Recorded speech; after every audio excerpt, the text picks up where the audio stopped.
ეკონომისტებმა რამოდენიმეჯერ განიხილეს ეგ საკითხი ლადო პაპავას შელობაში დაიკავა დიდი ადგილი ჩინურმა თემამ და ხაზი გაუსვა რომ ეკონომიკურად ჩვენთვის ძალიან საინტერესოა. მილიარდიანი საქონელი მოდის ახლა. დიახ. ანუ ამ სტრატეგიულ თანამშრომლობას გარკვეული შედეგიც მოყვა, ხო? მოდით ვთქვათ, ეკონომიკურ სგულისხმობ რა თქმა უნდა. ტრამპი იძახის რომ ჩინეთი მჭირდება რუსეთთან ურთიერთობისთვისო. იმიტომ რომ მიაჩნია რომ ჩინეთს უჯერებს რუსეთი. ჩვენც მეგვაჩნია.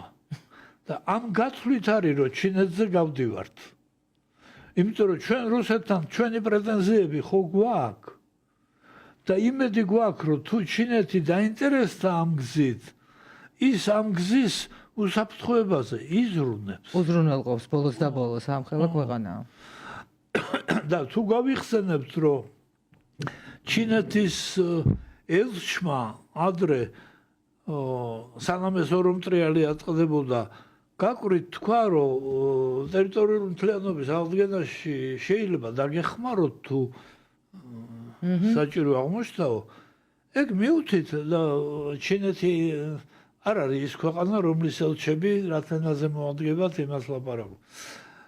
ეს ნიშნავს რომ ეს აზრი თვითონ ჩინურ პოლიტიკურ ელიტაში ტრიალებს.